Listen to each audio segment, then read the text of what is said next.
Yes, alright. Oli ku Yugi Updates TV kosinzira okubanga otuwuliriza we bali kwekuumira ku mayengo gano aga Yugi Updates.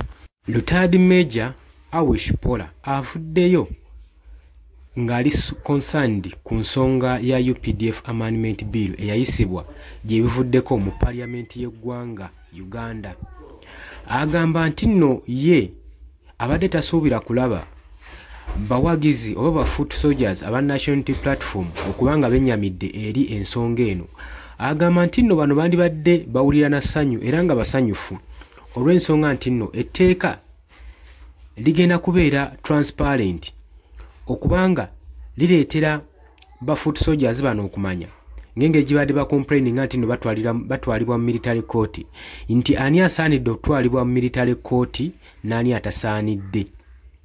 Jjukira nti nno gavumenti wamu ne General Muhoozi Kainerugaba bazze bawera ennemba n'aba foot soldiers okuva ku kitebe kya National Unity Platform abawagizi b'ekibiina kino nga bagamba nti nno bambala ebyambalo ebifaananako n'ebyamagye.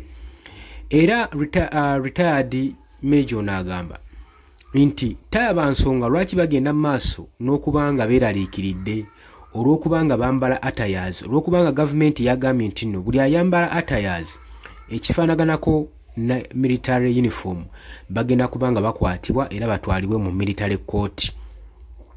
Bino nno bizze oluvannyuma lwa retired Major ono okwogerako wali eri ng'akyazidde wali eri ku NBS TV ng'agenda maaso n'okwogera ku nsonga eno ey'aba foot soldiers n'okuttaanya ensonga za UPDF Amendment Bill eyayisiddwa mu Parliament newankubadde tennateekebwako mukono. Wabula jjukira nti nno n'aggambye eggulo commissioner okuva mu kitongole ekya United Nations yavuddeyo n'alabula Mwami Yoweri Kaguta Museveni wabanga ddala kituufu afa ku ddembe ly'Abannayuganda n'okulwanirira human rights tayetantala n'asayininga ku tteeka eryo. Kino kijja kuba kiraza akabonero akalala eri eggwanga kubanga bagamba nti newankubadde gavumenti erina byagala okuyisaawo naye n'eddembe ly'obuntu lirina okubanga lifiirwako.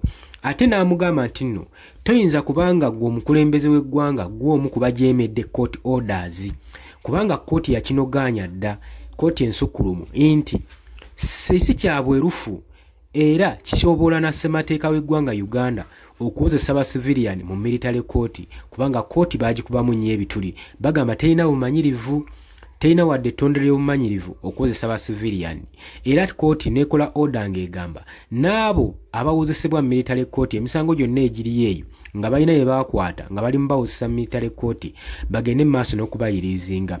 Jjukira buli abadde atwalibwa mu military court ebiseera ebisinga kibadde kizibu okukomawo ng'ali kyekimu, abamu n'obulamu bwabwe tebaabutonda okugeza ng'omugenzi Muhammad Segirinya eyali akulira municipal constituency eya Kawempe North. Bano bonna kijjukirwa nti no bakyajingibwa mu military court. So ebirumira bingi nnyo ate nga bagamba n'okuyisa bbiiru eno bingi ebitaagobereddwa mu mateeka okugeza ng'oconsultinga public okuleeta endowooza yaabwe ogiteeka mu Parliament. Kitegeeza nti nno etteeka lino lyasindiikiriddwa busindiikirirwa okusobola okulaba nga liyisibwawo newankubadde lyabaddeko oppositions nnyingi nnyo ku sayidi yaalyo naye gavumenti era yasindiikiriza Parliament esobole okuba ng'eyisa lino etteeka.